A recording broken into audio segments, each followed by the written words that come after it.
one of the mangoes gets lost at sea. And the prop guy is swimming, trying to catch this mango. And I'm shouting. I'm literally pulling my hair out.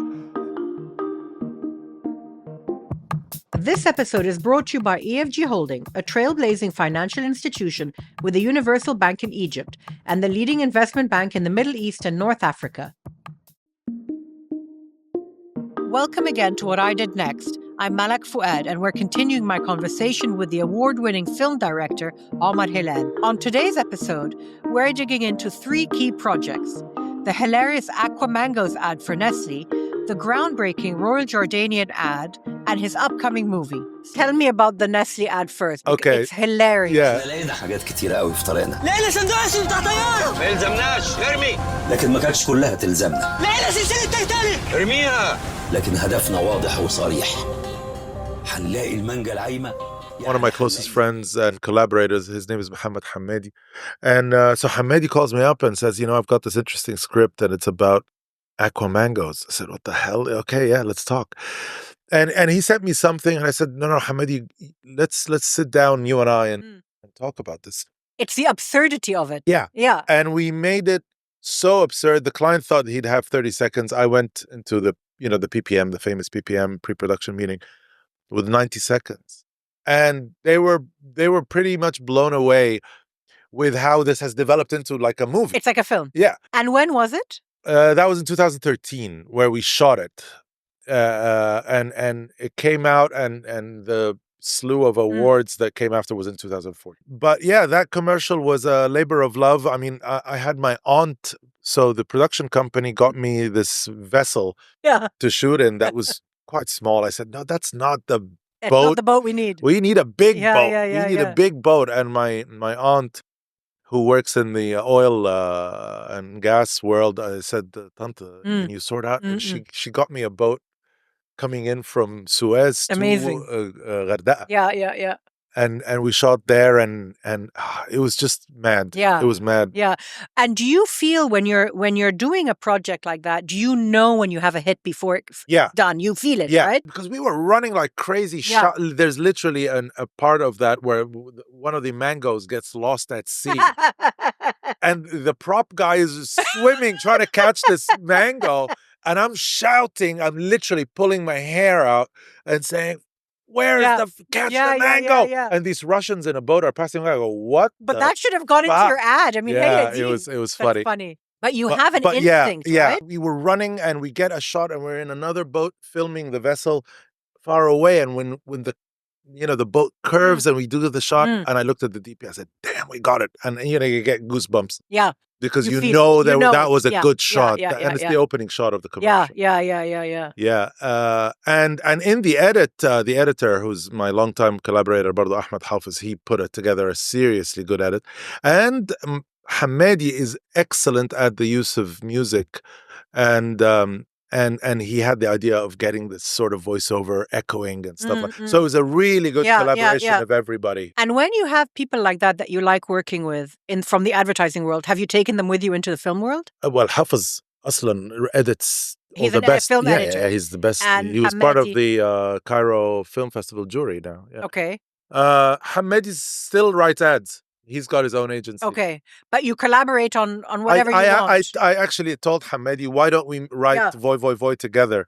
But I think he was too busy. And I ended up doing it. You did that alone in the end? Yeah. And tell me about the Royal Jordanian ad, because that's a completely different kind of story. So in the advertising world, some ads get done to win awards. Yeah. Okay, like in the case of the mangoes, that was not to win awards. It won awards because, and it's a rare example of a real commercial. In advertising, there's something called ghost ads. Mm-hmm. They're ads that are done, supposed to be real, but you send them to awards and they win. Oh. But they're not real. Oh, really? Oh, yeah. Why is that? Because people won the awards. But then it's not aired? They buy a spot on some channel. It's full of it. Really? I didn't know that. How strange. But Locally and globally. Okay. But the mango ad was very organic. No, that was real. Yeah, it was a real ad, and That it was was real. organic. It took off on And its own. so was Royal Jordanian, but it came from a client. Royal Jordanian was sort of doing a lot of I found it a very avant-garde ad. yeah. I've never seen an ad like That's that. my voice, by the way. I thought it was. Yeah. Yeah, I thought it was. But it's interesting because it's so serious. Yeah. And it's not playful. It's not fun. No. It's really hitting a nerve. Yeah. I mean, while we were shooting that, I would play this drone-like music to get everybody tense. And it was very tense set. Very. I can imagine. Yeah. I mean, it reminded me of my first days of shooting commercials. Like, I was so tense I didn't eat. Why? What was it about it? The subject matter? Yeah, we knew we were making something important. Yeah. And we knew we wanted to make a hit. The reason why I mentioned ghost ads is because this wasn't a ghost ad, but it was made so that it could win an award. You know, Royal Jordanian wanted to do ads like that. They aired that, but, you know, it came from a dear friend of mine, Paul Shearer, who's now massive in JWT. He was always massive, but he's massive in London. And we said we can win an award on this one. And we did. We did locally, but we didn't win the big ones in. And when you say locally, it was produced out of which market or for Dubai. which market? Dubai for the global. Jordanian market, but the global market. A global market. Okay. And it went viral within 24 hours. And they told you we want to address racism issues. So it's an issue ad. We know that. Yeah. Because it was the beginning of the Trump era. 2015. Yeah, he came in 2016. In Trump's first term, there was a lot of anxiety about what he would do. Yeah. And they spoke about it. So this was the TVC. And when you say it went viral, you can gauge which markets it went viral in. Where? Everywhere. BBC wrote about it. CNN wrote about it. Like featured it. And what were they saying? The whole world was in love with it. Yeah. Like it was literally minutes later of its release. Because people were scared. People were scared. Yeah, and it was named on various lists around the world as top 5 commercials of the year. Out of the 2 ads, I love them both.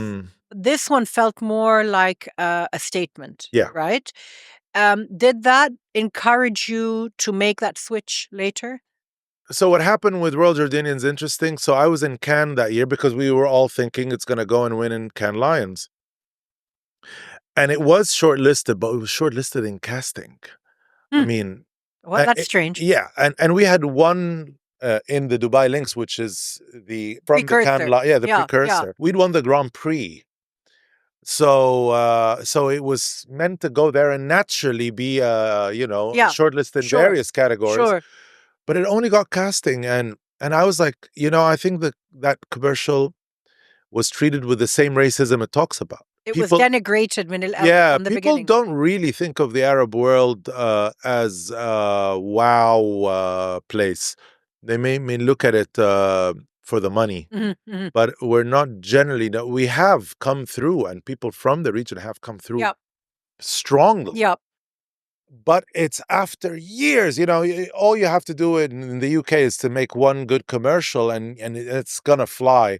But out of here, there needs this massive momentum. I also think, Omar, that is across the board. It's not just advertising. But I think that there's been a tidal shift in the last 18 months with the Gaza war. That's another one. But it's in a positive way. Yeah, but for example, the film, now that I'm in the film world officially, مش جنبها. The film world, people will listen and be amused. Oh my God, you're a filmmaker from Egypt. My God. But oh my God, you're a director of advertising from the Arab world. Now I'll stick to the English guy.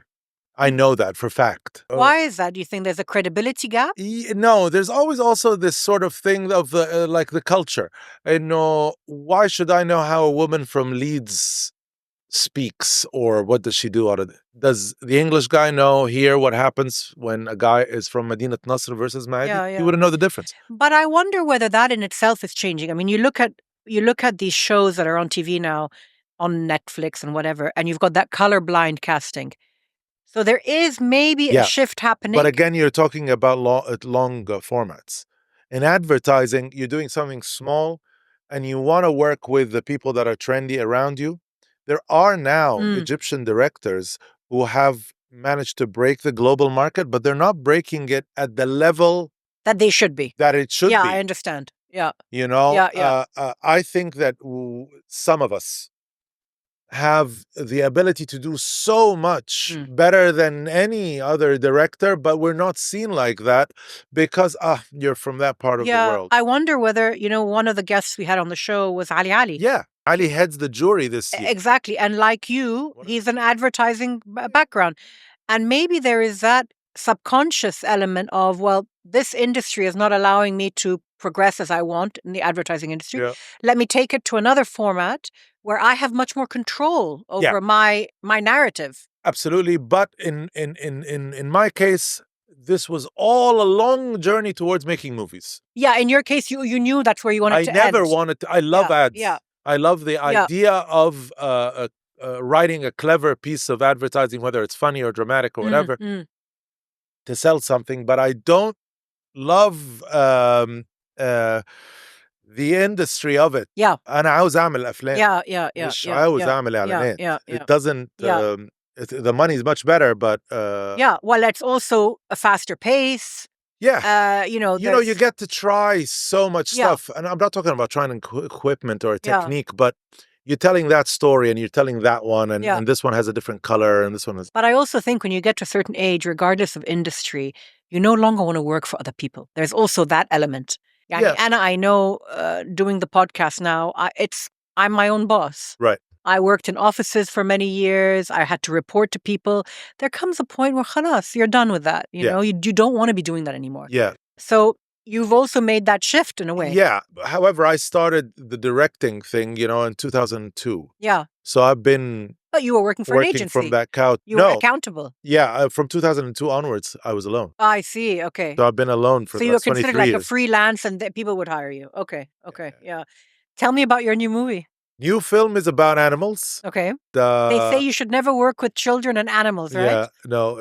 Explain to me why you're working with animals. No, it's about animals. I can't really disclose the full story. But it's about a man who loves animals a lot, but has to perhaps do what he doesn't want to do. Is it the same kind of genre in that it's funny, but also sad a little bit? It's more drama. Okay. Than comedy, but it still has a lot of funny scenes. Okay. And when can we expect it? We're in the process of making it, and I think it'll be out in 2026. Okay. It won't be out this year. It won't be out before? No. Okay. Because there's a lot of post-production. What's the timeline normally? How long does that normally take? Well, a film will on average take about, depends on the size of the film and the budget, but ours is going to take about 6.5 to 7 weeks of shoot. And these obviously don't happen in a row. But that seems quite short to me. Or not?